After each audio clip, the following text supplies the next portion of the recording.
Isang palaban na military man ang magigest ngayon, and FYI, nakulong po siya for more than 7 years. But still, he was able to run as a senator and he won. May mga state-sponsored na terrorist acts, no? In short, inuutusan yung mga kasama namin sundalo to kill civilians. So we were compelled to present it to the public. Hard lesson for us in public communications.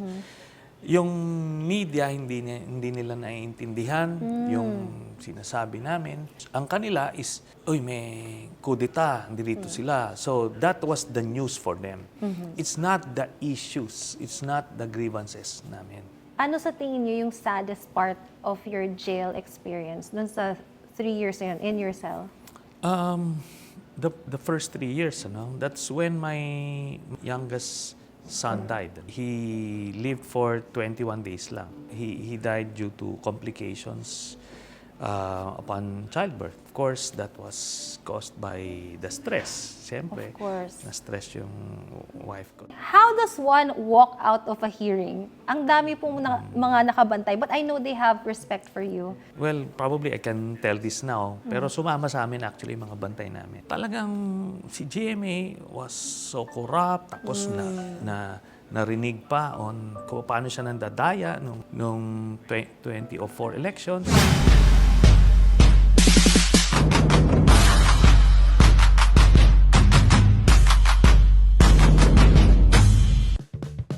Big thank you to my sponsors for supporting me. Special thanks to Chef Swakto, Swak sa Budget, Todo sa Sarap, Oh Dear Perfume, Patata, Wings and Fries, New You, Grills and Sizzles Gourmet Every Day, Mom's Lasagna Super Delicious, H2V2, Pancit Malabon by Country Noodles, Swak Food House, Mariata 2020, and Tercy's Beauty Studio Cafe. And of course, special thanks to Summer Sky Media Productions for making sure I have amazing videos for all of you guys. Isa siyang palaban na public servant. Imagine nyo, nakulong po siya for 7 years, yet he was able to run as a senator back in the year 2000 na wala pang internet. Paano niya nagawa yun? And also nakilala po siya for the Oakwood mutiny and the Manila Peninsula siege. Siya po ay si Senator Antonio Trillanes IV. Hi, Senator! Hi, Miss Karen. Kumusta po kayo? Wow, I can't believe you're here on our show. I'm so grateful kasi honestly, I am a fan. Kasi napaka-ano kayo very fearless. Are you? Okay. Or do you think you are a fearless person? Well, I don't see myself that way, no? Nakikita ko lang na when something needs to be done, parang I'm compelled to do it. Parang kung kailangan tumindig for something, ganun. So, you listen to your calling. Yeah. Yeah. Well, you started off as a military man. Yes. Diba? And back in the administration of 2000s, you were the head of that Oakwood mutiny. Can you please share to our audience? Kasi syempre madami pa sa generation na ngayon na hindi nakakaalam kung anong nangyari nung time na yon. Ang nangyari nung mga time na yon, grabe ang corruption sa military, no? And nagkakagulo sa Pilipinas, grabe corruption sa government. And yun, may mga state-sponsored na terrorist acts, no? Na in short, inuutusan yung mga kasama namin sundalo to kill civilians. And hindi pumayag yung mga kasama namin. So compounded lahat yung reasons ng mga problema sa military and government. So we were compelled to present it to the public. Gusto namin ilabas yon and for the people to know about it. Kung anong gagawin nila yon, it's up to them. So you were the head of military then, yet yung mga tao sa baba were being hired. Tama po ba? No. I'm just one of the leaders of the mutiny. group, Okay, yeah. okay. Nung time na yon, sa iba't ibang units of the armed forces, nakaka-experience ng corruption. So, yung mga classmates ko sa Philippine Military Academy, so nasi-share nila yung mga stories nila of corruption, tapos pati yung mga nangyayari sa field, na yung bala at baril ng gobyerno, because of corruption, binibenta sa mga kalaban na ginagamit yon to kill our own soldiers. So, iba't ibang storya, no? Sa Air Force, sa Navy, binibenta yung mga fuel para lang, yun nga, for themselves, no? Because of corruption. Marami yung mga ghost deliveries, ghost purchases, ghost soldiers. These are technical terms ng corruption. Yung ghost delivery, yan, for example, on paper, bibili sila ng mga bala. Pero, walang i-deliver, pinepera yon. Ngayon, nagkaroon ng gera sa Mindanao, no? Yung all-out war ng mga late 1990s. So, ang nangyari doon, in just a few months, naubusan ng bala yung military natin. Yung kalaban. Purchase talaga happened. So on paper may bala, pero wala talaga. Ngayon nung nagkagera, so kailangan talaga ng real bullet. So we had to import. Ano? So ganong klaseng corruption that actually killed soldiers. And dumating yung punto na enough is enough. No?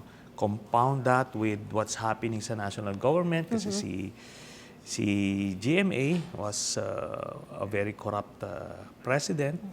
So, ganun nangyari.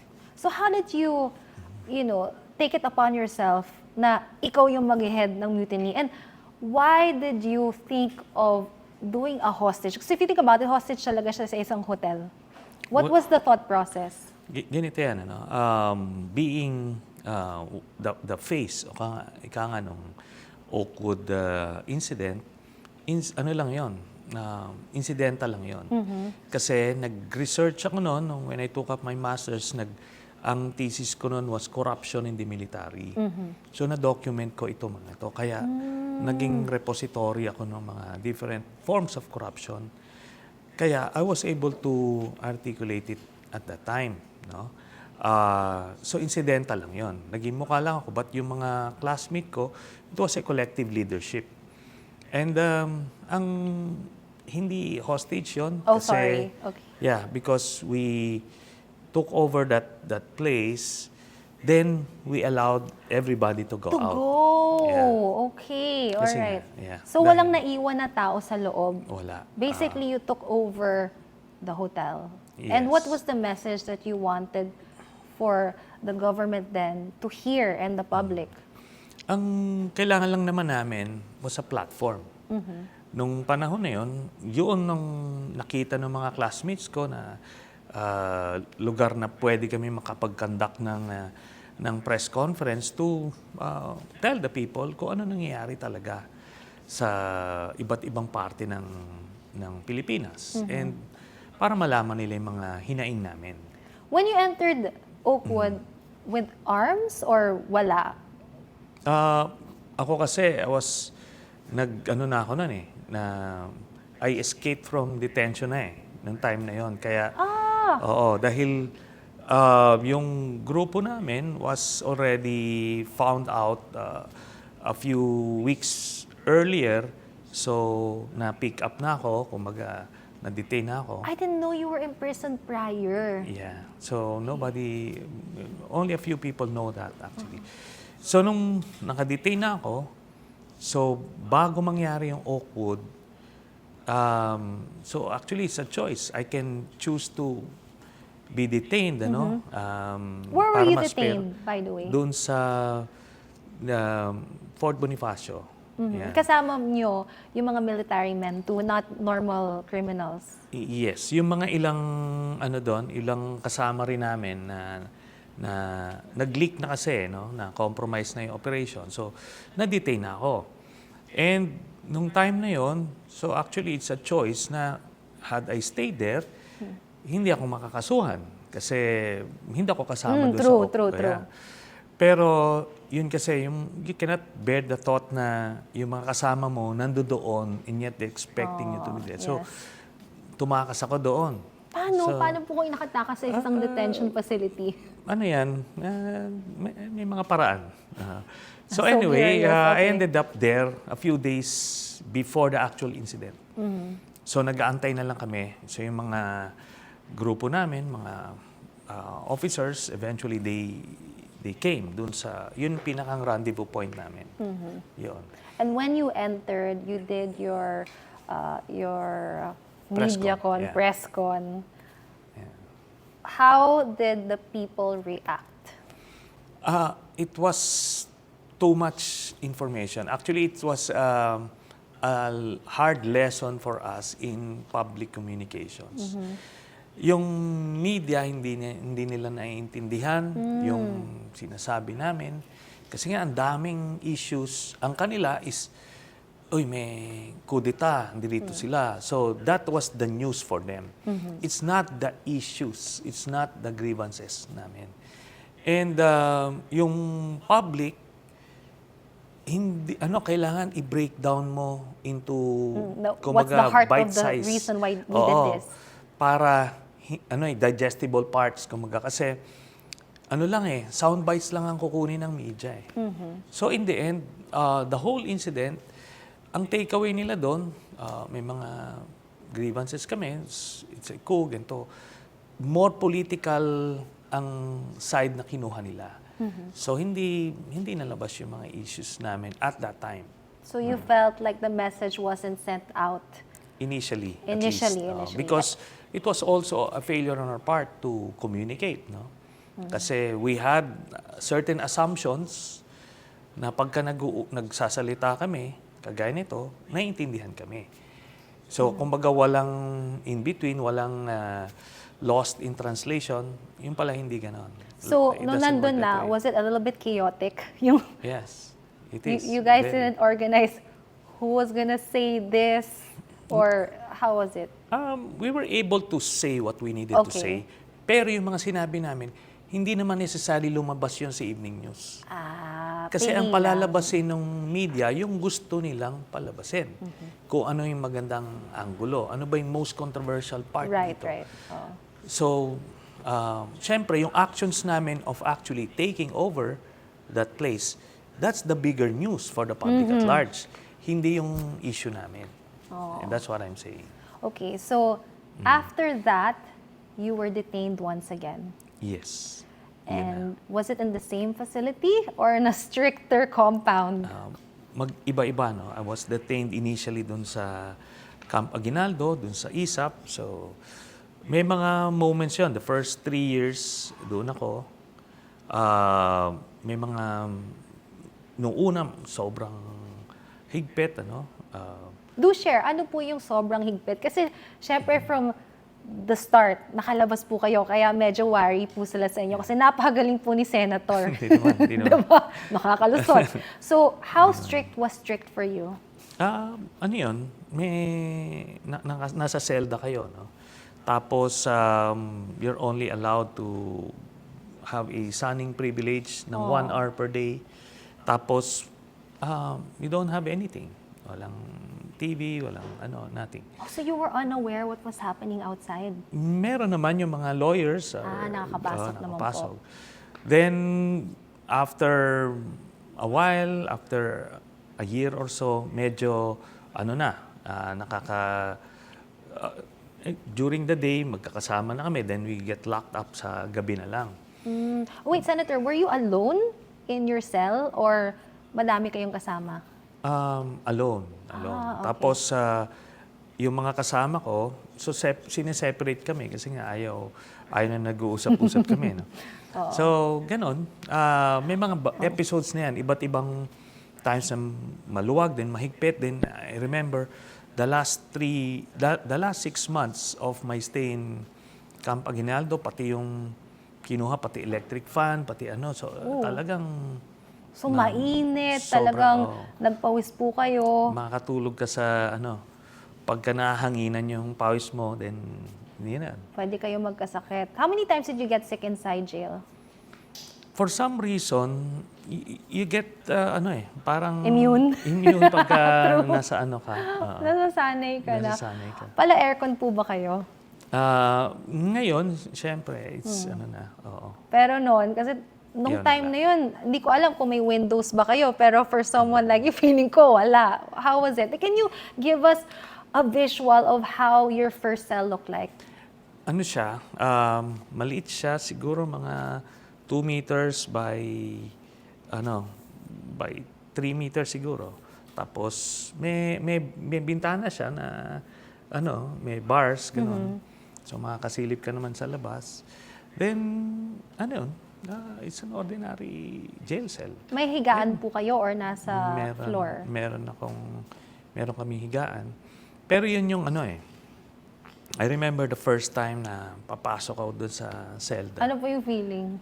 Alam mo yun yung bang hindi mo may isip that you'll end up in a jail cell. Hindi mo, akala mo you're so far away from that possibility.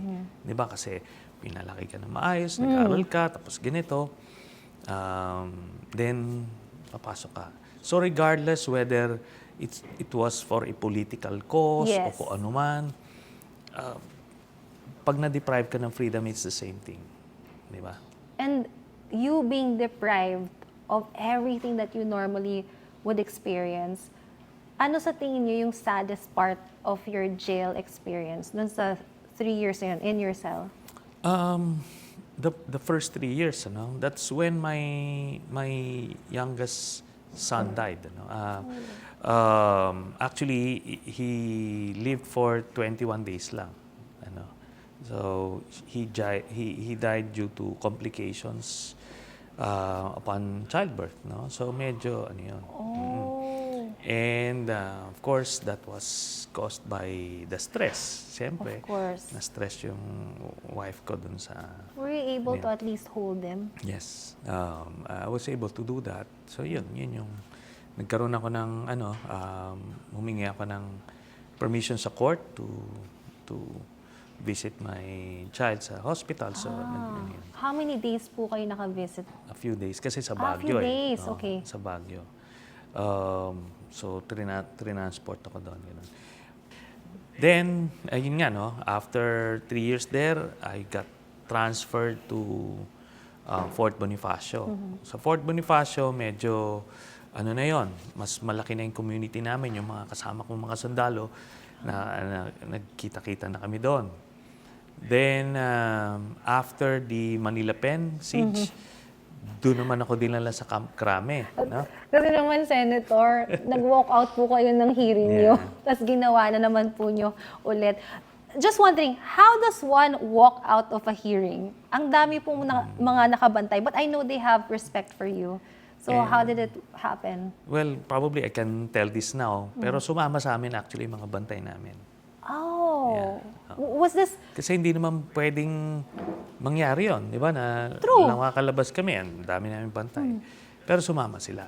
Because noong time na yon, talagang si GMA was so corrupt, tapos narinig pa on ano mismo, na voice recording na kung paano siya nandadaya nung 2004 elections. So talagang marami ng sukan-suka dun sa administration noon. Kaya sumama sa amin yung mga bantay. Pero nung alanganin na yung lagay namin, hiniwalay na namin para hindi sila madamay. So you told them na to return? Oo. Oh, so just wondering, plinano po ba to prior going to Manila Peninsula? Kasi hindi naman pwede, guys, labas tayo, di ba? I'm sure there was a conversation with all of them. Marami. No, I was conversing with different groups. Marami. How did you do that though? Hindi ba kayo marami. sinurveillance na? Kasi yung mga warden, I don't know kung warden ba, pero malamang they're saying bantayan nyo to lalo na pag nagkukumpul-kumpulan kayo. Pero maraming paraan. Binibisita kami sa Fort Bonifacio, iba't ibang personalities. So doon namin ginagawa yung plano, doon mismo sa kulungan. Then sa pagka may hearing kami, meet ko sila. So iba't ibang personalities yun. So madaming tumulong po from the outside. Yes, iba't ibang grupo. Supposed to be yung Manila Pen, yung paglabas namin is just parang starter lang kami, no? Then may pledge ng mga politiko na paglabas namin, ando doon na yung Sabay-sabay na. Yan. Parang Pero- revolution na, parang Oo. ganon. But then, when we got out, nobody was there. So itong mga politikong at ibang personalities na nag-commit ng mga wala sila. Baka natakot po. Di ba? Ganon yun. Were you able to ask them later Yes. on kung ano pong nangyari? And what did they say? Tinanong ko, sabi ko, itong usapan natin. Bakit gano'n? Ba't ka ng Indian? Kasi ano daw, nagkaroon daw ng miscommunication, gano'n. Sabi ko, pinapasok nyo doon sa City Hall yung mga baril namin Kumaga gano'n. Anyway, someday I'll write about that. Siguro at another. That's very interesting.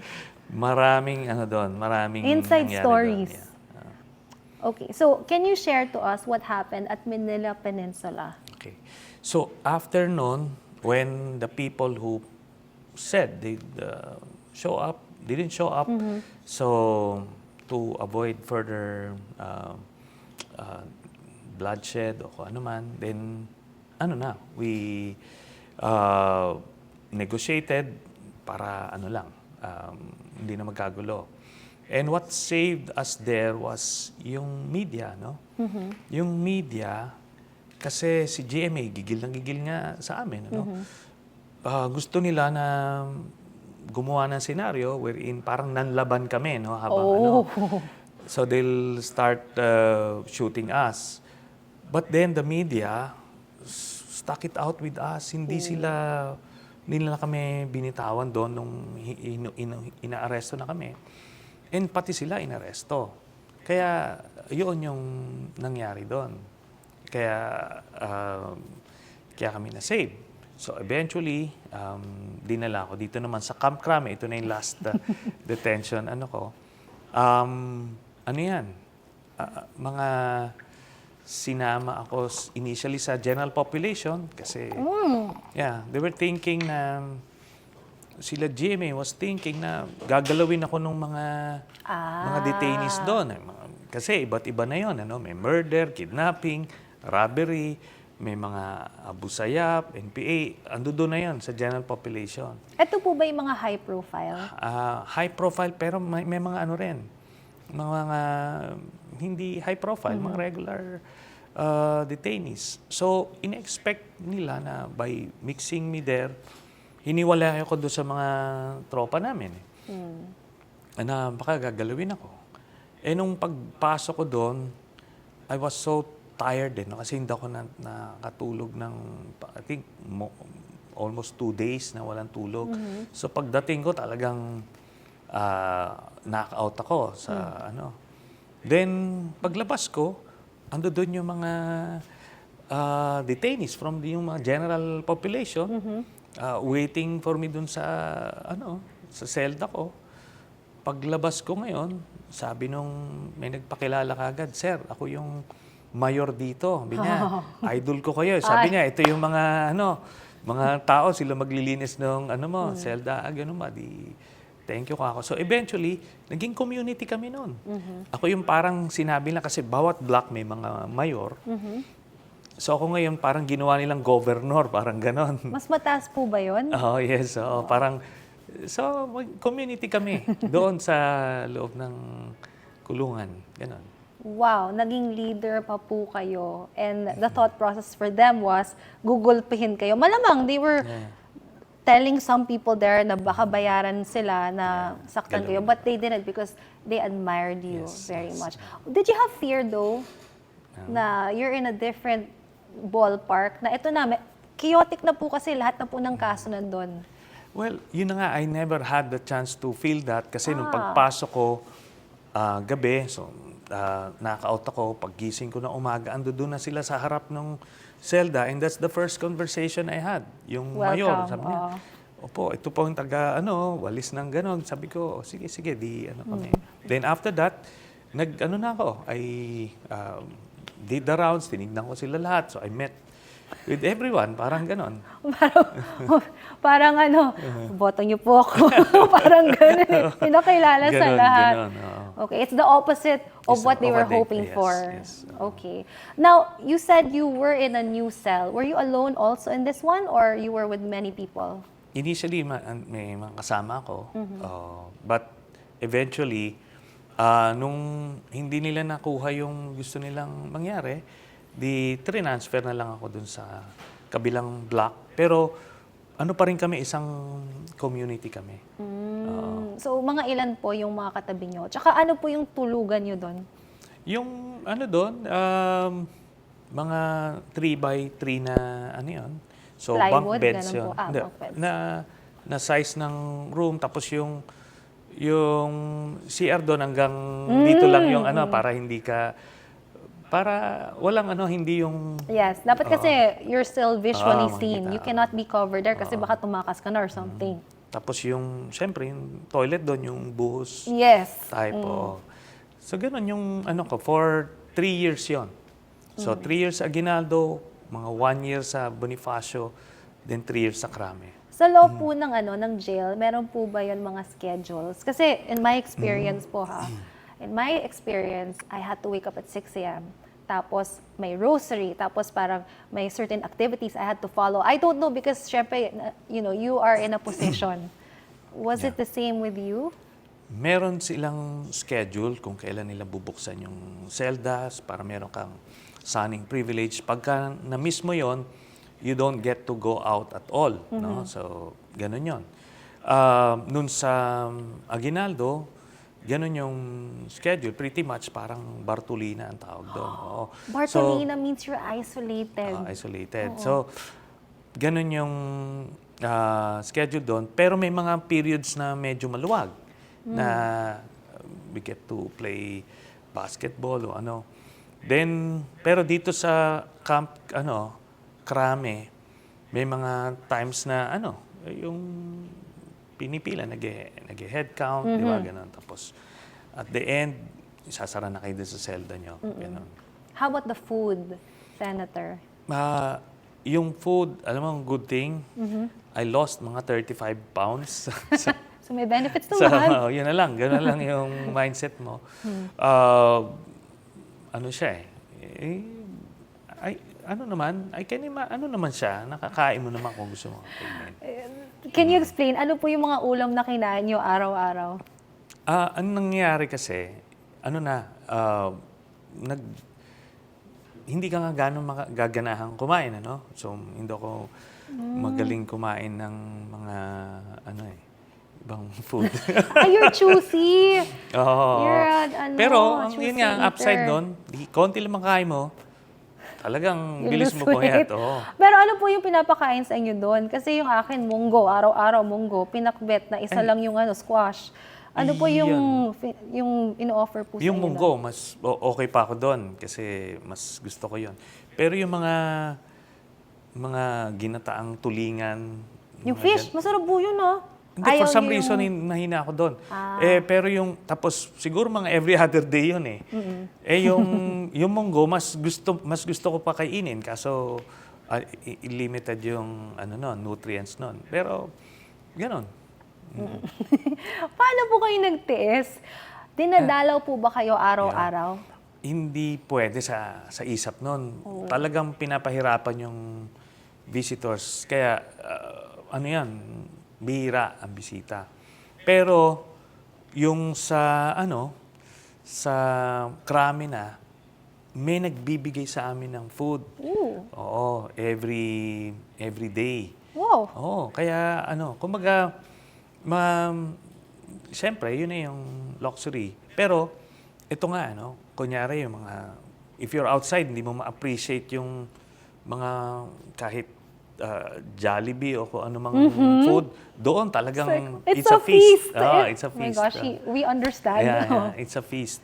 Tapos kung anong mga pangmeryendang dadalhin, yun. Parang wow. Ayan, wow. Talagang ang pinakang na-imagine kong mga fiesta environment doon, pagka yung summer, o-order nung, yung Halo-halo? chowking na halo-halo. Yes. Talagang, Wow. wow. Oo. So, yung na-appreciate mo, yung little things na nati-take for granted mo pag nasa labas ka. True. Kasi sobrang walang-wala ka doon. Minsan lang talaga dumating. When you said food was given to you guys daily, donations po ba yun? Oo. Bait ah. Meron, oo. Madami nagdo-donate po. Nagluluto sila ng good for, ilang kami, mga 30 people. Mga bilao-bilao. No, isang, ano ba yun? Yung Like, kaserola, ano ba? yeah, Ganon. ganon. Then, yun, doon kami, kakainin namin. So yung, yung prison food namin, nabibigyan namin doon sa ibang inmates na... Sa inyo na lang po, ito na so nakakainin they get ko. to eat extra, rin. How are you able to make friends? Siyempre, when you're in jail, you have to create allegiances. I know na they welcomed you fast, pero did you create friends that you were able to have outside as well? Yes, ang daming doon, ang daming opportunities for establishing a bigger network. So yung mga bumibisita, iba't ibang civil society organizations, mga religious organizations, so nabibuild mo sila. Pero sa loob, Fellow accused po yung tinatanong ko eh. ganun ba? Yes. Yun sa loob, talagang nagpapa-tournament ako, nagpapa-basketball tournament, chess tournament, tsaka yung Games of the Generals. Talagang, it's a community eh. Then, I was able to fight for yung, conjugal visits ng mga inmates, mga gano'n.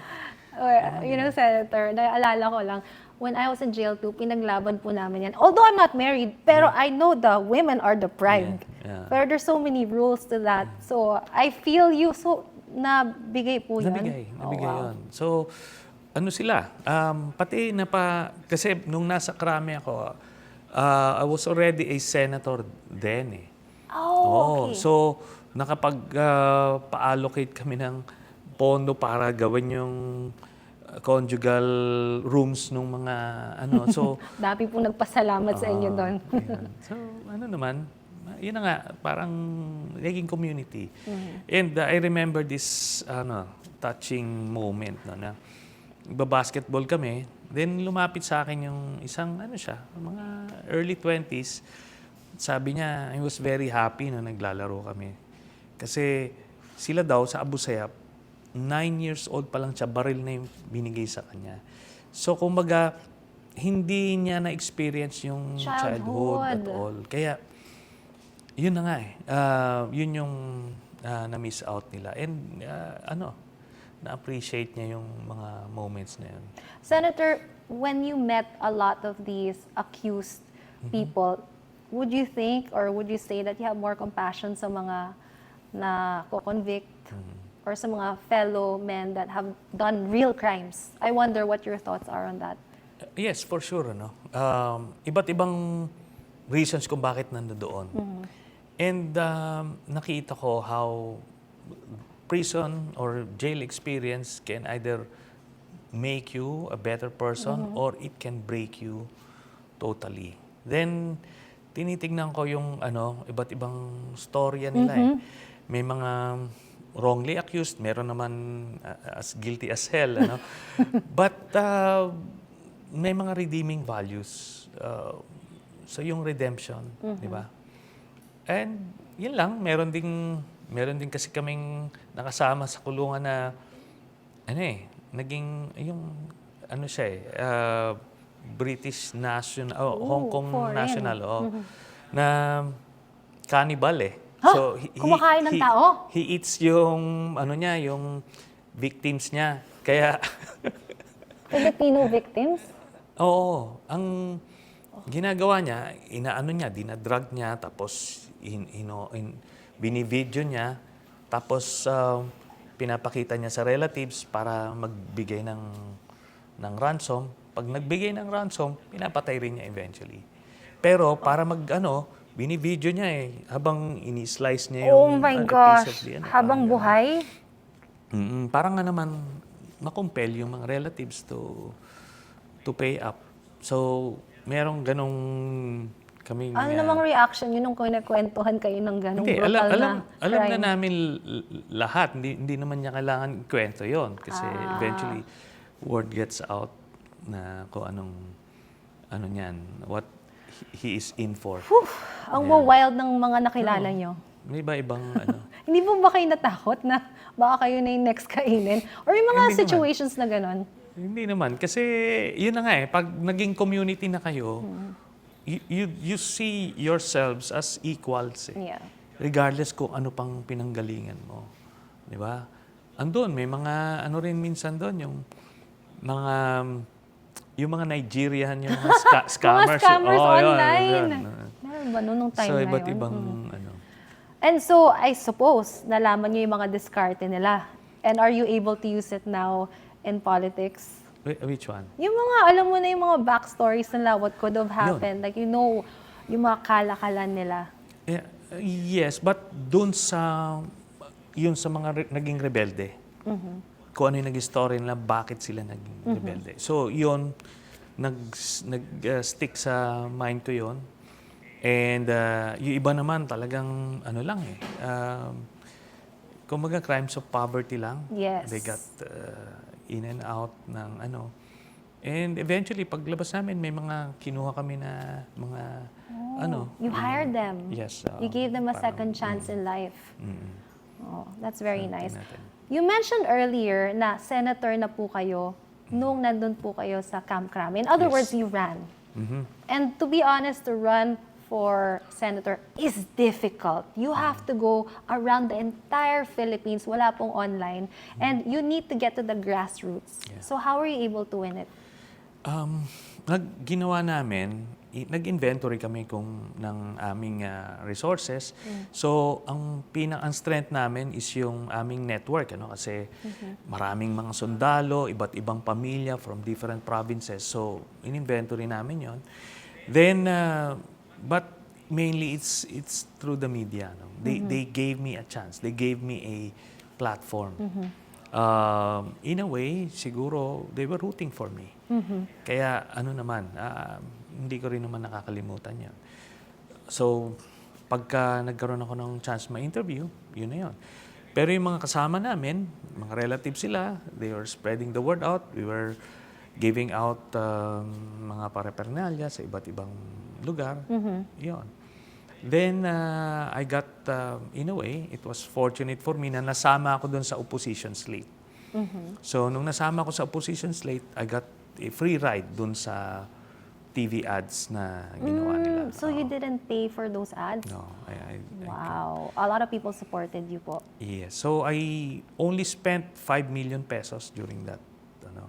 Wow. So, I even needed to sell my car, nung kuha na yun. Tapos, nangungutang kami. Kahit sa Bombay nga, nangungutang kami. Then may darating na contribution, so you get to pay off your debts. Talagang it's a guerrilla operation. At that time po, Senator, how much would it cost you to run for senator? Yung mga kasabay ko Yung mga nanalo po, ha? yung mga kasabay ko na hindi nanalo, spent more than 1 billion. 1 billion? Kasi sina Chabit Singson, sila Pichay, marami sila. They spent more than 1 billion and yet they lost. Wow. Yun. It really is a statement when you say you only spent 5 million. And I'm sure a lot of people donated and gave you a free ride, diba? So, yes. So maraming tumulong nun in kind. And yun, talagang na-appreciate din naman namin yun. And because of that experience na I didn't need to spend so much to win. Yun din naman ang dala ko nung eventually I got out. Talagang pwede kong maging faithful do sa aming advocacy na anti-corruption. So hindi ko kailangan mangurakot kasi I actually believe na by just serving well, people would recognize that and vote for you again. So yun that's how I look at life. wow! Kakaiba po si Senator Trillanes. Now, you were, diba, running. Ano po yung nangyari? Like, nagsusulat ba kayo every day? Ano po yung mga activities nyo just to get that senatorial run to happen? Actually, to be honest, nung wala na kaming pwedeng gawin, nagba-basketball tournament kami. Doon kami while everybody was campaigning. Wala kaming pwedeng gawin. Wow. Oo. So, doon lang sa kulungan. Then, manunod kami sa news. Oh, ito yung balita, ito yung survey. Okay. You can't do much, actually. Ang galing po, no?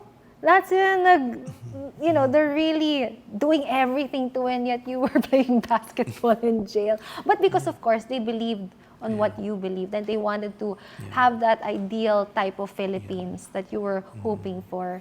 And So, yun yung talagang we owe that to the people, really, because binitbit talaga nila kami doon sa elections na yun. Kasi nga, hindi naman nila ako nakita, narinig. Dumating yung may mga anecdotes no na people were actually writing my name sa newspapers ng uling o pintura, then they were posting it sa ganon, sa mga provinces. Kasi, so, yun, that's how the story went out, no? before this, though, you were never a mayor, councilor, kapitan, none. Senator agad. Oo. And that was a decision by the group na kasi gusto namin mag-serve ulit sa bansa, but we wanted we wanted to find out kung gusto kami ng taong bayan mag-serve, no? So the only way to find out is through that. So pinatakbo ko, then ganon. Swerte lang dahil the Arroyo administration underestimated me, no? And they wanted me to run. They wanted to humiliate me, no? Kasi kung by allowing me to run, automatically resigned na ako from being a soldier. So ayaw na nila, at least hindi na ako sundalo. Then nung pagtakbo ko, they wanted to disqualify me as a nuisance candidate.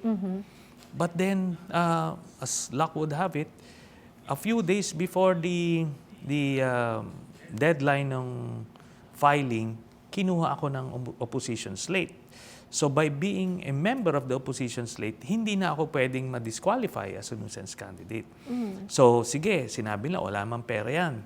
Sinasabihan nila yung mga negosyante, don't Support you. support. Okay. Di talagang wala nagso-support.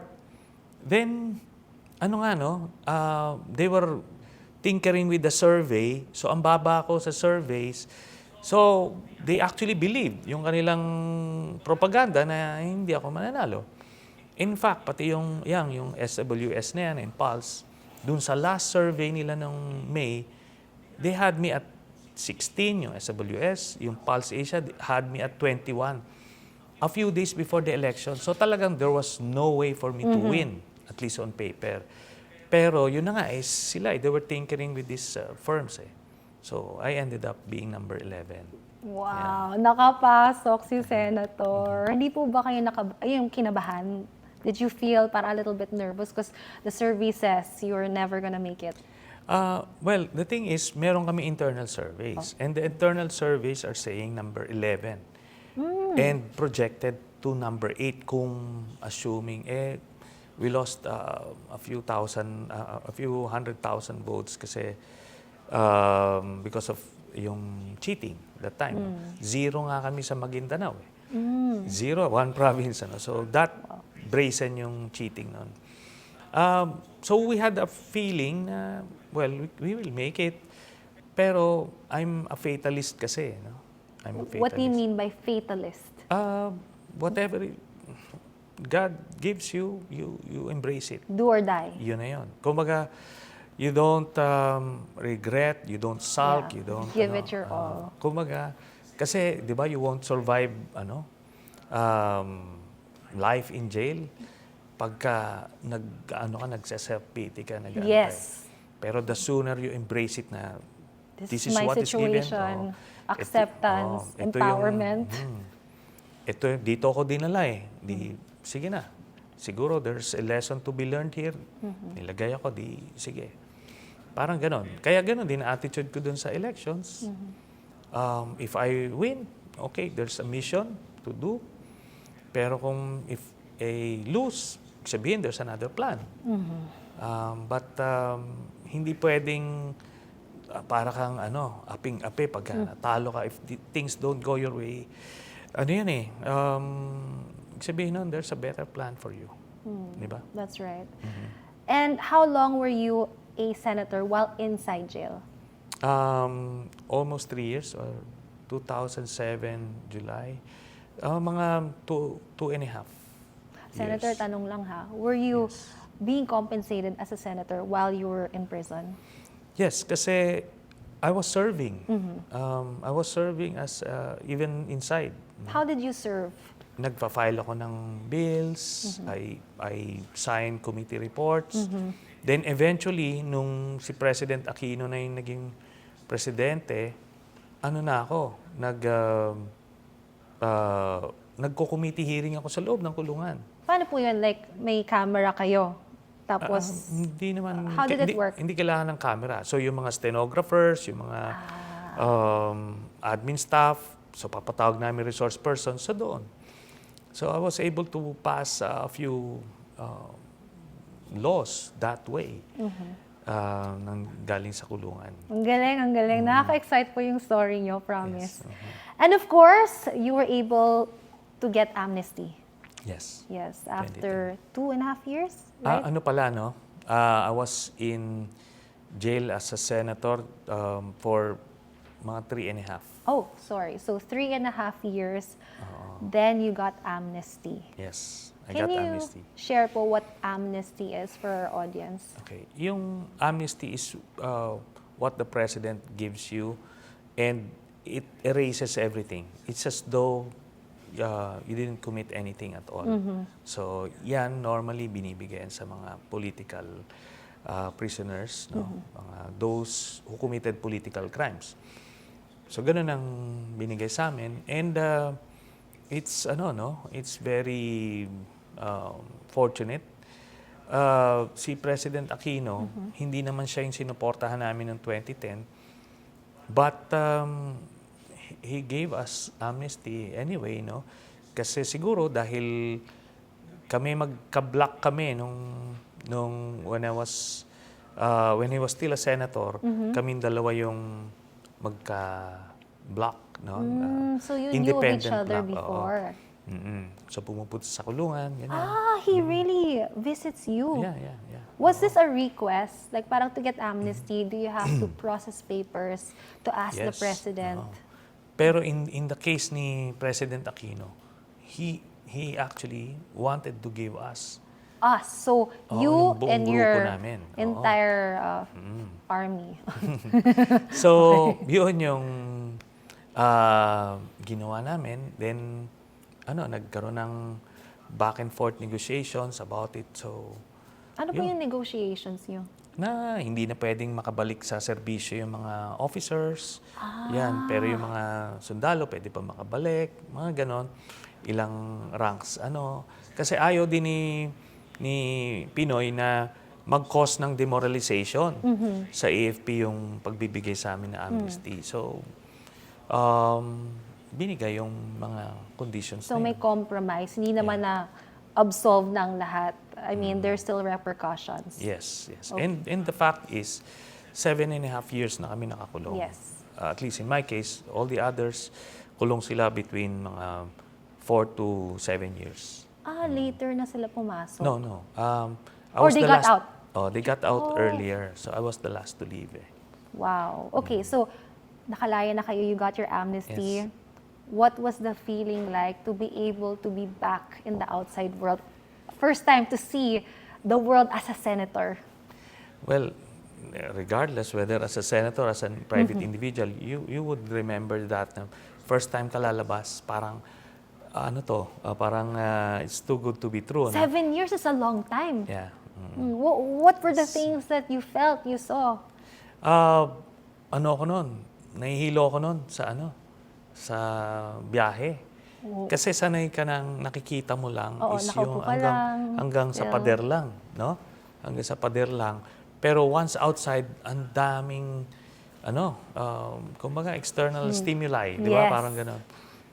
Nalulula ka. So it took a while before I got my bearings.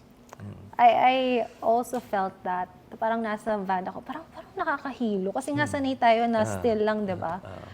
Pero in terms of yung hangin, yung sun, Yun. yung just freedom. Like, how did you feel? Like, did you have things you wanted to do agad? Well, I can imagine nung, ano yan New Year. So, nakakulong kami. Hindi, New Year, nakakulong kami. Ah.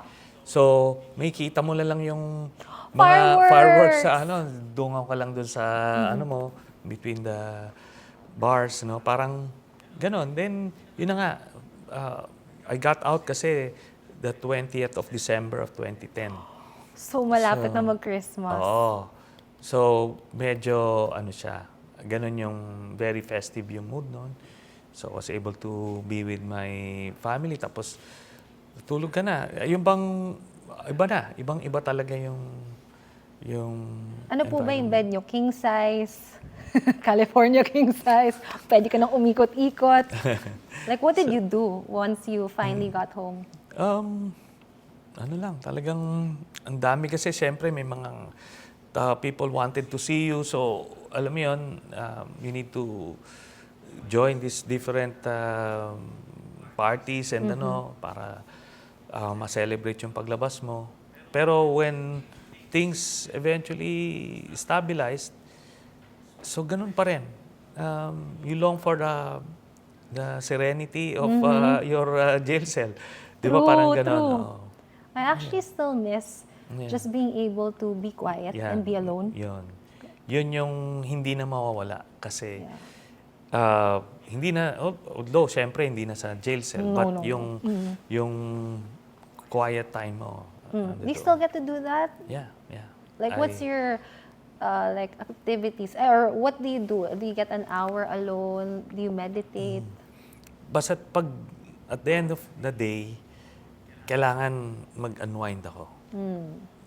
Whether I watch Netflix o ano man, just to chill down, parang ganun. Yeah, kasi I'm sure you're very, very busy. And ang dami niyo pong kaso right now. Ang dami po yung countersuits. May death threats pa nga po kayo. And at one point, you also had like parang meron pong nagplano to annihilate you, assassinate you. So, with that, how do you react now?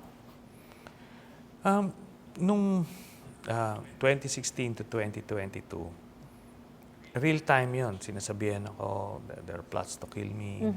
But being a fatalist, you have to walk through life. Pero hindi ko naman pinapadali yung para doon sa kalabang ko. Pero may mga tulong talaga, may mga tumutulong And sabi ko nga, 2016 noon, kasi ang kotse ko was yung Fortuner na hindi naman... May bulletproof ba? Hindi bulletproof siya, no? Di ba, uso yung mga riding in tandem. Then, one of the senators, who's a friend of mine, nakita niya na ganun yung ko. And so she genuinely feared for my safety. Pinahiram niya sa akin yung isang bulletproof vehicle. So for the next 6 years, hindi ako ma-riding in tandem ni So kumbaga, may mga ganon. Who was this friend, Senator? Well, si Senator Grace po yun. Okay. She's a very kind-hearted woman. She was very concerned for you. Tsaka mahal po ang bulletproof na vehicle, So, kumaga, may mga ganon na tulong. Nag-volunteer. Oo. Then, yun nga, pinagplanuhan ako na iraram daw yung sakyan ko. How do you find out yung mga details na parang ito po yung pinaplano nila against you? Yun mismong inutusan ni Duterte turned.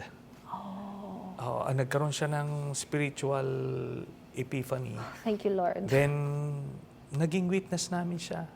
Then yun, sinabi niya na he was given the task to kill me. So, they planned for it. They spent for it. Pero, nag-turn siya. And, may mga ganon. Meron po bang mga moments na close call? Close call, Na you dodged a bullet? Wala. Kasi na-foil siya. No? Na-foil siya. And I also try to be unpredictable. So may mga counter moves ka na pwedeng gawin to avoid those things. Then, nangyayari doon is they want to fabricate a case against me na non-bailable. Similar to what they did kay Senator Laila de Lima. Kaya ang plano nilang gawin, may na-commit na murder sa Bilibid, tapos yung pumatay, ang ituturo ako, ang mastermind. Paano Parang po ganun. yun? Yun na nga. So they actually tried that. Nag-file sila ng affidavit, tapos the DOJ wanted to file that. It's a good thing yung may mga PMA alumni na sinasabi na hindi pwede yan. So mga PNP generals to. Kasi I've never been to Bilibid in my life. So ang sasabihin lang nila, over the phone daw. So paano mo masasabing ako, papapatay ko, tapos bakit ka naman susunod sa akin over the phone? Parang it's so absurd na they dropped it. No? They dropped it. Pero they tried. Tapos ito nga, yung Amnesty, they tried to nullify to revoke it. Ayan, Yes. And they did. So buti na lang may isang judge na sinabi, teka, tapos na eh. Natakot po Na-dismiss ba kayo na baka mabalik kayo sa loob?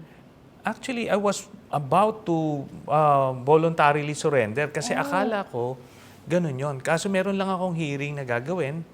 So nag-hearing ako for the passage of this bill, itong 4-piece law. Yan. Ngayon, sabi ko, after ng hearing na yon, sasama na ako sa mga pulis. Pero it's a good thing, si Senator Soto, who's the Senate President then, didn't allow the policemen to enter the session hall. Kasi parang, hanapan sila ng warrant. Then, pinaakyat ako. Kinausap ako nila Senator Drilon, nila Senator Soto.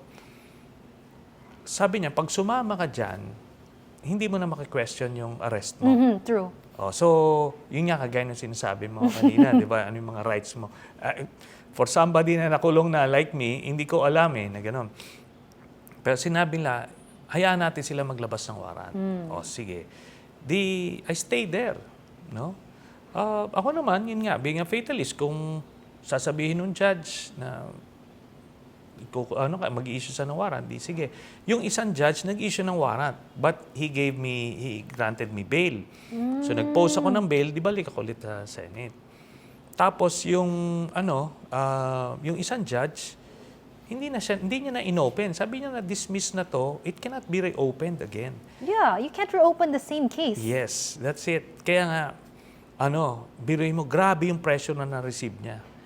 Sa ipopromote siya, bibigyan siya ng retirement money, everything. Kaso, it's just the wrong thing to do. So yun nga, sinasabi ko may mga tulong along the way na alam mong kumaga God's hand Kaya yun, that saved me again. Yun. It's really money or ideals. Oo. Diba? I'm so happy for you kasi kung ako po yun, kakabahan na naman ako. Mauulit na naman po. But right now, as always, palaban po talaga si Senator Trillanes. You actually submitted a transcript from a recent Senate hearing to the ICC. Yes. Please share. Well, ganito, since kami yung una nag-file nung communication, they call that communication sa ICC back in 2017, nagkaroon kami ng parang naging conduit na with the ICC. So everything na makikita namin, whether it's a video or a news article or even witnesses, we have a system to pass this information on. It doesn't mean na automatically anuhin nila yon, but they can start their validation process once ma-submit mo. So ito yung video ni Duterte recently na inamin niya may reward system, inamin niya na siya. Kumbaga sa sobrang daldal din niya, dami niyang nababaon niya yung sarili niya Kaya yon, every time pinapasa namin yan. ICC. And what are the chances po na talagang ICC will come here and get our former president? Malaki ang chance na yun. I think it's gonna happen, hopefully, God willing, early next year. No? And actually, that's the first time I told anybody that. Pero maliwanag yung statement ni President Marcos na pag dinaan sa Interpol yan, di ba? Sinabi niya sa one of the interviews na, well, wala tayong magagawa dyan, di ba? Interpol yan. And sinabi actually ng Secretary of Justice yan. So, gano'n mangyari. International Court, ano po yung ICC? International Criminal Court. International Criminal Court. So, Yes. ibig sabihin nun, it's a higher level Yes. of criminal court for presidents. Tama po ba? Not necessarily for presidents, for anybody who abused authority to oppress their people, their subjects. So, naging member tayo niyan ng ICC nung presidente si President Aquino. This was around November of 2011. So when we signed that Rome Statute, President Marcos was also a senator then. He also signed it. So he believed then the wisdom of the ICC. Kaso nga umalis tayo noong 2018, which became effective noong 2019. Yun. And what happens when someone gets sentenced in that court? Doon na siya ikukulong. Saan po yung doon? Sa The Hague, o saan yun? Sa The Hague, sa Netherlands. Okay. Yun. Not So, here in the Philippines, and he will Not be here. tried for all the informations we gave them. Yeah. Yung crimes against humanity.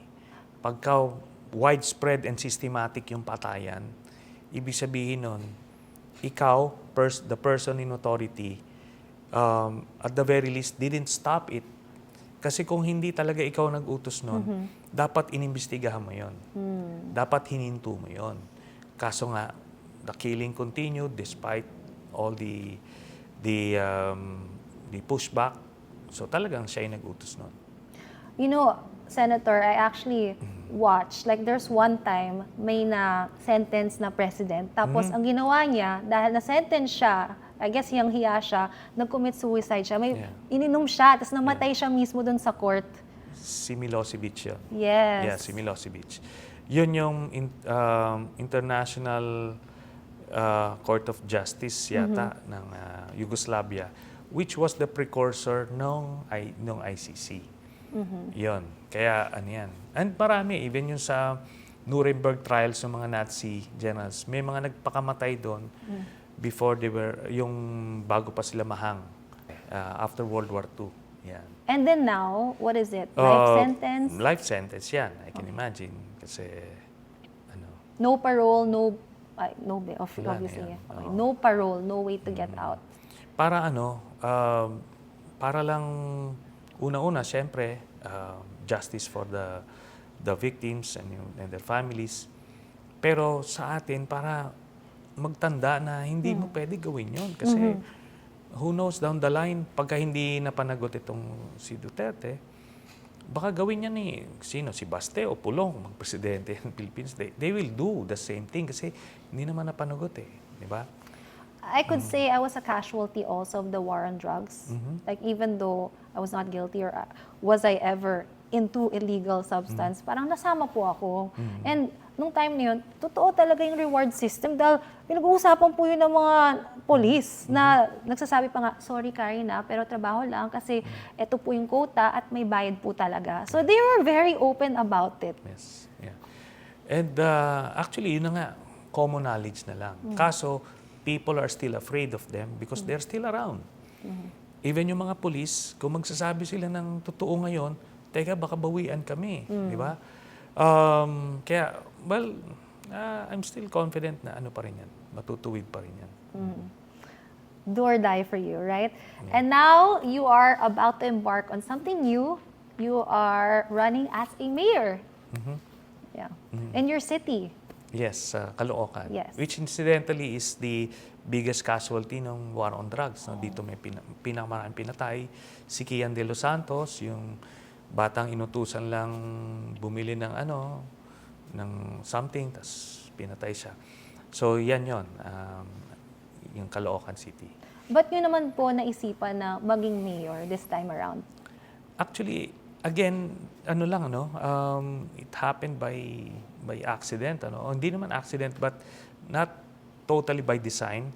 Kasi in-invite lang ako na tumakbo ng mayor ng Caloocan. Sabi ko, tignan ko nga, kasi iba, I don't know the political terrain sa local. I run sa national level, so may konting aversion kayo sa local kasi you don't know the play dyan. Madumi daw ang local politics. So we try to avoid that.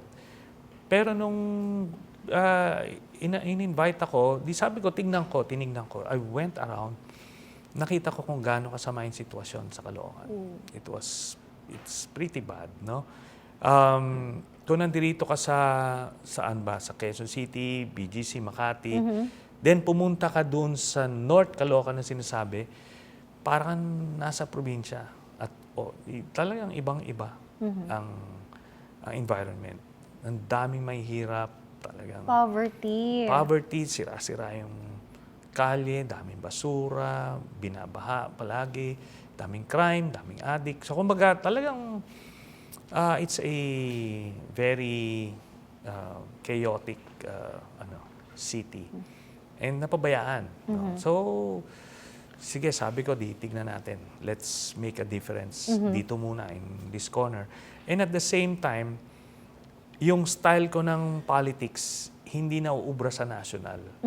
Kasi masyado akong, hard-hitting. Hindi ako nag-finesse ng So yung mga, I can't imagine magkakakuha ko ng boto sa Mindanao o sa Davao because of my style. So if you lose that huge chunk of votes, di malabo ka na. So, sige, mag-step back muna tayo. Dito muna. Wow. What are the changes that you would like to do for Caloocan? Marami, no? Kasi meron ka ng mga templates, May mga model cities ka na, how Vico Soto turned around Pasig, di ba? O even ito lang, sa Manila, Quezon City. And I've been teaching, in Ateneo. Yes, governance and the bureaucracy. I studied, yung paano nila transform yung, let's say, Singapore or even yung new cities in Australia. Kumbaga, marami kang ideas on how to transform it. Pero basic yung mga problema ng Caloocan, yung situation sa poverty, no? So ang root ng lahat ng problema dun sa Caloocan is still corruption. And it so happen, yun yung advocacy ko sa national, so dadaling ko lang sa local. So by cleaning up yung corruption sa City Hall, maraming pondong mafi-free up at yun naman ang gagamitin ko to fund the different social programs para sa mga tao. And yun yung biggest difference. All the rest, superficial na yan, yung improve yung infrastructure, then we'll have a legacy project there. Kumaga parang yan yung mga townships and everything para you can remember Caloocan by something. Kasi ngayon, wala Pag sinabi mong Caloocan, it's just monumento You don't have any idea how it looks like. So, ganun. I am so excited for you. You're very idealistic. No? But there's gonna be, I feel a lot of resistance. Kasi syempre may mga nagbe-benefit dun Yes. So, but we're all for the people and kailangan talaga natin iangat yung yung living ng lahat ng tao. Parang if ako maging successful, gusto ko lahat. Yes. So I wish for the best for you. Thank you so much, Thank Senator, you. for guesting on my show. I can't believe it, Senator Trillanes is here. And maraming salamat po for making it easy. Kasi honestly, pag nakikita kita sa TV, parang feeling ko, mapagalitan ako nito. And today, I felt like, I think you were very, very open and honest. And you shared so much of what happened inside jail, which I feel is so valuable to all our viewers. So once again, thank you so much. Thank you so much, Senator Trillanes, for being here. And I do hope that you will be able, in some form or way, to abolish corruption in the Philippines. Starting with Caloocan. Yes, I will. So there you have it, everyone. We've had the Palaban, Senator Antonio Trillanes IV. He is about to run to be a mayor in Caloocan, and I hope you guys support him. So, yay! We will see you again next time. Okay, Senator, of course, a message to the people that are watching right now, perhaps to your possible voters sa Caloocan, and what you just want to say. Well, first of all, thank you very much, Ms. Karen, for this opportunity to be a guest at your show. And for the people, not only in Caloocan, but the people at large, just hold on to your ideals and keep on looking out for the best in everyone, and life would be good. Yeah, life should be good, but of course, we have to go through the bad to get to the good. So, good luck to you. And sana po wala na pong kulong version. Sana. So, we will see you guys next time here on the Columbia Story. See you guys. Thank you. Thank you, Senator. I am so overwhelmed to have Senator Trillanes IV here on our show, and I'm so excited dahil alam mo ang pagiging idealistic, mission impossible talaga. But with him, no matter the challenges, no matter na ang dami niyang kaso and also jail time, nagawa niya na paraan to be a senator and to be where he's at right now. So, a round of applause for him, and I'm just so inspired. And with that, I hope that you guys subscribe, like, and comment if you guys enjoyed the show and you learned something. Sana you guys can share it to your friends as well. And on the next episodes, wow, more personalities will be here on the show to share and impart all their Columbia stories. And I can't wait. I can't wait to be that platform to open that up to all of you guys. So once again, my name is Karen Bordador, and I will see you on our next episode. Bye, guys! Mwah!